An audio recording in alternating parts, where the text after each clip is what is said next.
Now at 6, Hurricane Idalia about to roar ashore as a Category 4 hurricane. It will bring wind and rain to central Georgia today. Meteorologist Alex Pry is here with me. Everything you need to know straight ahead. The Georgia Department of Transportation making some changes in preparation to Idalia's arrival in Georgia. Find out what they're doing for safety. Plus, Wilcox County now mourning the loss of Sheriff Robert Rogers. Find out how the community is remembering him. Right now, I'm live at the Chris County Center, EMA Center, as they prepare for Hurricane Idalia. What preparations they have coming up. 13 WMAZ morning starts right now. Good morning. It's August the 30th. We're back at 6 a.m. on this busy Wednesday. I'm Frederick Price. And I'm Caitlin Heck. We are tracking Hurricane Idalia this morning as it makes landfall in Florida. The storm expected to bring wind and rain right here to central Georgia this afternoon. Yeah, we'll have more on school closings and the latest central Georgia information in just a moment. But first, we want to go over to meteorologist Alex Forbes. He has more on this. Alex. Yeah, good morning, Caitlin and Frederick. Winds of 130 miles an hour, pressure down to 942. Category 4 Hurricane Idalia is about to make landfall there in the Big Bend region of Florida and then move across the Georgia state line as a hurricane today, bringing winds over 100 miles an hour to Georgia and then moving over towards South Carolina as a tropical storm through the overnight hours before it reemerges back over the Atlantic Ocean. Now, we do have updates to the watches and warnings since last night. A tropical storm warning is now in effect for Hancock County, Baldwin, Jones, Bibb, Crawford, and Taylor counties. They were in a watch, and everybody else south and east is also in a tropical storm warning. This is for winds today between 40 and about 74 miles an hour. Once you get down to the pink, which is just on the other side of the Ocmulgee River from Telfair, Wheeler, and Montgomery counties, that's where we have a hurricane warning in effect for the afternoon hours. That is where they are going to see wind gusts over that 70 mile an hour threshold, and that extends back towards Savannah. So if you're watching down in McRae, Soperton, Vidalia, you have any friends who live south and east, they're going to get it just a little worse than we are here in central Georgia. Live look at downtown this morning. Temperatures are in the 70s, 72 in Forsyth, 75 in Macon, 74 in Warner Robins. Kind of has that tropical feel to it, and we are beginning to see the rain move in. This is the northern extent now of Idalia, moving into Treutlen County, southern Lawrence, into Dodge, Telfair, Wheeler, Montgomery counties, and Crisp County getting in on the rain as well. There is the storm down to the south, the eye about to come ashore, and as it does so, it's going to bring a whole lot of wind with it. We'll talk more about that coming up in just a few moments. Thank you, Alex. Well, schools in central Georgia making the decision to close schools ahead of Idalia. We have a list of them this morning. Take a look at your screen. Dublin City and Lawrence County schools are closed, as well as Baldwin, Crisp, Dooley, Dodge, Hancock, Johnson, Pulaski, Telfair, Treutlen, Wilcox, Wilkinson, and Wheeler counties. Now, Bibb County schools will have an online learning day today. Washington County students and staff will have class remotely. You can find a full list of closings right now on 13WMAZ.com. Right now, central Georgia counties are preparing for what Hurricane Idalia could bring us. It's expected to bring a lot of rain and high winds, especially for our south central Georgia counties. Our morning reporter TJ Anthony is live in Crisp County at their EMA Center. TJ, what are you seeing there? Yeah, good morning. So right now we are live at the Chris County EMA Center, and I kind of want to show you, what they are tracking right here. They have everything from spaghetti models to a live radar, as well as they've been talking to officials in Florida about everything going on to track what the Idalia's path and to try to keep it as safe as possible for their residents in this area. And just go ahead and check out this video so you can take a look at just damage from Hurricane Michael and Hurricane Irma in past years. Now, as you can see, it just left cotton fields destroyed and some homes as well. And when these hurricanes come, they can cause a lot of damage to our billion-dollar agriculture industry right here in Georgia. And cotton and peanuts are still not ready for harvest, and Georgia's pecan crop is still just a few months away and took several hits from hurricanes in recent years. And joining me right now is actually the sheriff and the EMA director of Crisp County, Sheriff Billy Hancock. Now, Sheriff, just kind of talk about everything you all have going on, from the operation here to who you all are talking to as well. Well, we started yesterday, of course, bringing everybody from our community partners in, from school board to health department to city officials, county officials, so that we could get an idea of what they needed if they have any unmet needs. In this room alone, we're able to look at Web EOC, which directs us contact with Atlanta so that we can talk to the emergency management, homeland security area of Atlanta. We communicate with Tallahassee Weather Service. We communicate with Peachtree Weather Service. We have live feed coming out of the South Florida or Georgia area so that we can see exactly what's happening down there, as well as our own radar loops in here. And that helps us build a forecast for our citizens today and a timeline of what we might need to do and what we should have them do. And Sheriff, I have one more question for you. You know, we saw what Hurricane Michael did as well as Hurricane Irma. Do you think Hurricane Idalia could have the same effects? I think it can probably south of us a little bit, but from all the information that we see and the track of the storm right now, I think that I is going to be a little bit south of us, which is going to put a lot of the major damage on the south side. I think more than wind damage this time, we're going to see water damage. They're telling me now anywhere between 4 to 8 inches of rain. Awesome. Thank you so much, Sheriff. They're telling me to wrap in my ear. Frederick and Caitlin, we are live right now in Chris County. Back to you all in the studio. All right, thank you so much, TJ. We're going to be checking in with him as we go throughout the show. We have just learned this morning, we went through the school closing. Stratford Academy in Macon will be closed today as well. Again, you can find that full list of school closings on 13WMAZ.com. Well, GDOT says it is preparing to send crews to bridges and roadways in the southern part of our state once Idalia makes its way through. GDOT has 1,200 employees statewide ready to mobilize. They've stopped construction work in southern and coastal Georgia, including the I-16, I-95 interchange. They remind you, do not drive through flash flood waters and avoid roads with downed trees or power lines. For anyone planning to evacuate, they are reminding drivers to call 511 for updated information. Meanwhile, this morning, Macon hotels are continuing to prepare for an influx of travelers escaping Hurricane Idalia. Macon has about 4,000 rooms to offer each night across 49 hotels. As of a couple hours ago, about 4 were full. Avid might join that list soon, and right next door, it's the same at the Home to Suites. Sydney Sharp works the front desk there. She tells us with each guest she checks in, she does her part to make sure they feel welcome, comfortable, and most of all, safe. Now, for the latest information about Idalia from our 13 WMAZ weather team, text the word hurricane to the number right there on your screen, 478-752-1309. Again, text the word hurricane to the number on your screen, and we'll send you a link to the latest model runs and other important information you need to know. 6:06 this morning, Wilcox County is mourning the loss of its sheriff, Robert Rogers. Coroner Janice Brown confirming the news to 13 WMAZ last night.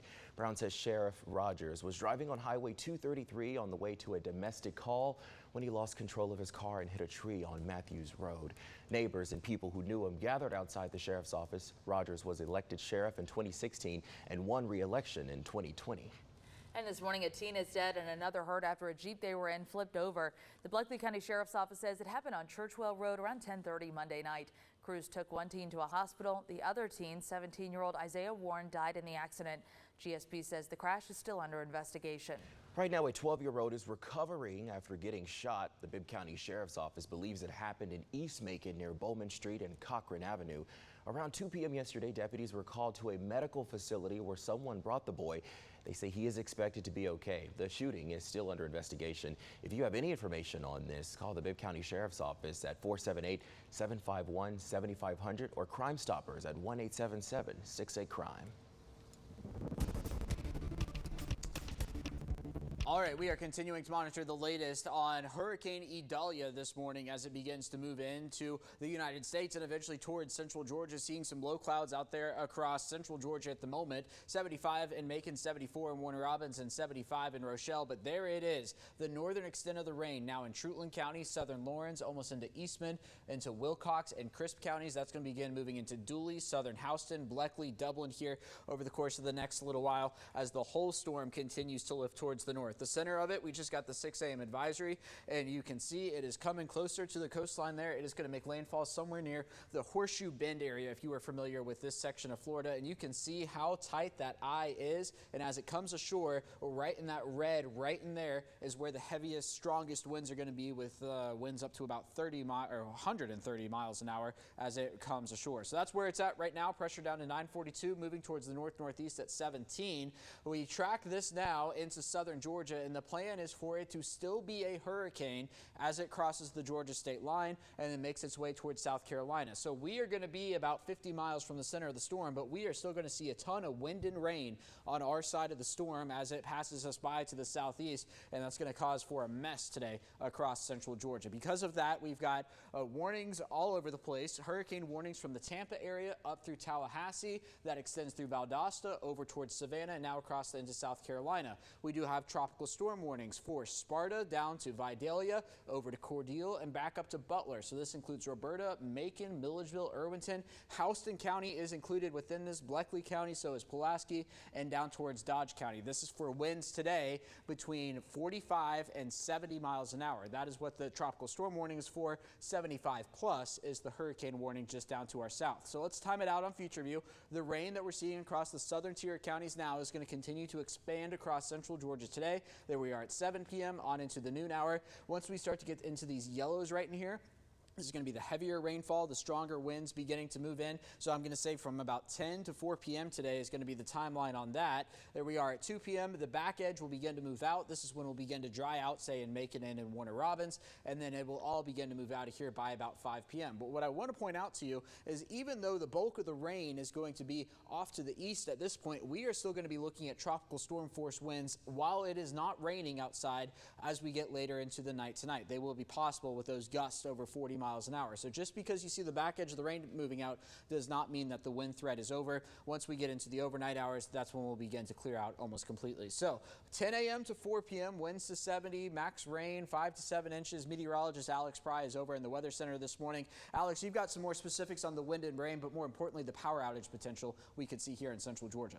Yes, exactly, Alex. 10 to 4 is looking to be that sweet spot for the strongest winds and the heaviest rain. Those winds could extend into the later parts of the afternoon, but the power outages are going to start later once you get some of those stronger wind gusts blowing trees down and knocking power lines down, and that will persist into the evening, maybe even into tomorrow as we get into the bulk of this storm as it begins to pass through. Now let's take a look at some of the winds that we can expect. You can see as you go up to the northwest and the northwest part of our viewing area, 20 to 30 mile-an-hour winds. Moving on down into other areas in that tropical storm warning, Macon, Warner Robins, Fort Valley, 30 to 40 mile-an-hour winds, and then take it a tick down. Dublin, Lawrence County, 40 to 50 miles an hour, as well as Eastman, Dodge County, Wilcox, down to Chris County and Cordele. And then just to the southeast of us, we're looking at 50 to 60 mile-an-hour winds. So here's some of the tracks right now. We do have the Euro and the GFS. A little bit of disagreement, but a general wrap on the weather right there. And you can see about 5 inches of rain going to be possible, Alex. That's right. So a wet day ahead,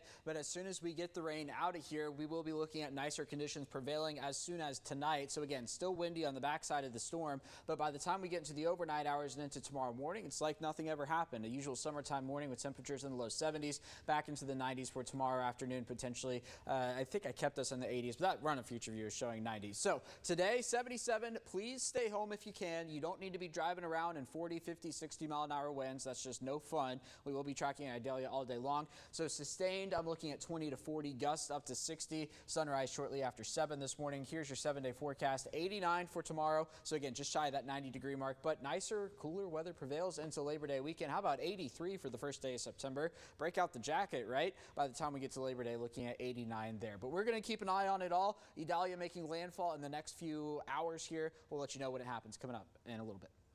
All right, thank you, Alex. As our weather team continues monitoring Idalia in-house, our Suzanne Lawler is out with the Storm Lab today checking out conditions ahead of the storm. We'll check in with her right after the break.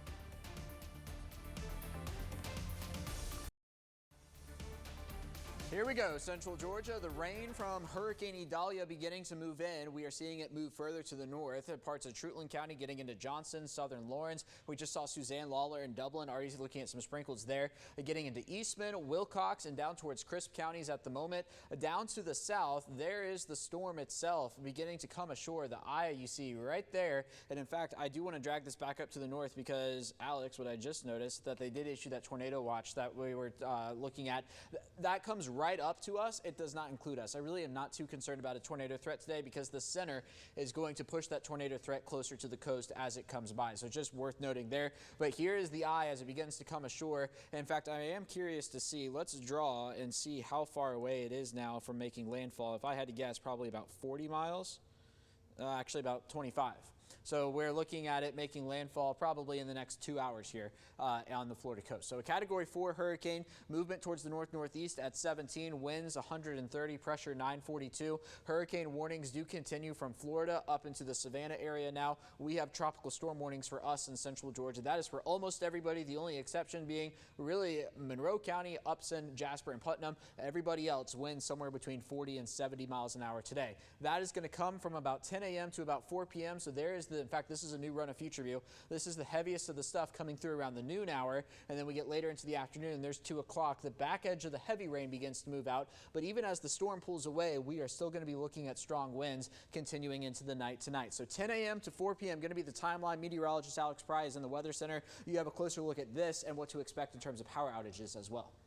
Yes, as you can see, 10 a.m., 4 p.m. is going to be that sweet spot for the strongest winds and the heaviest rain accumulation. And then also we are looking at tornadoes on the eastern side of that right there. So let's take a look at all the winds. As you can see, the further northwest you go, the less strong the winds are. As you can see, areas like Forsyth, Monroe County, getting on down into Bibb County, Houston County, those areas 30 to 40 mile an hour winds. And then much of our south and eastern counties like Dublin, Lawrence County, Wilcox, Abbeville, McRae, down in Telfair County, 40 to 50 mile an hour winds. So that's what we're talking about across much of our area for the coming days and the coming hours. Yeah, Alex, thank you. We are going to be also monitoring through the day for those gusts to be on the stronger side. 77 going to be the high temperature, and looking at temperatures in the 80s here in the days to come. September officially kicks off on Friday, but we've got a lot to go through between now and then. Caitlin and Frederick. Thank you, Alex. The 13 WMAZ weather team continuing to monitor Idalia. You can stream the latest forecast, cone, spaghetti models, and weather alerts right along with them. You can find our coverage on our website and on the 13 WMAZ mobile app. Download it in the App Store or on Google Play. 13 WMAZ Plus also available on Roku and Amazon Fire TV. We are back right after this. Welcome back. 6:25. Before we get to our Verify story, we do have some new school closings to tell you about. Stratford Academy, which we mentioned earlier. John Hancock Academy closed for today. Central Fellowship Christian Academy also closed, and Montessori of Macon will be doing an early dismissal today. You can find that full list right now at 13WMAZ.com. Now, Hurricane Idalia approaching Florida and is projected to cause significant damage to some of the coastal areas. Yeah, Brandon Lewis from our National Verify team is looking into whether traditional home insurance plans typically cover damage from floods, too. Hurricanes can bring significant rainfall and cause damaging storm surges, which flood low-lying communities. While most people have traditional renters or homeowners insurance, some may find they might not have coverage to rebuild after a flood. So, let's verify. Do homeowners and renters insurance policies typically cover flood damage from hurricanes? Our sources are the Florida Division of Emergency Management, the Insurance Information Institute, Federal Emergency Management Agency, and insurance companies Allstate and Amica. Homeowners insurance is a way to repair or rebuild your home after something bad happens.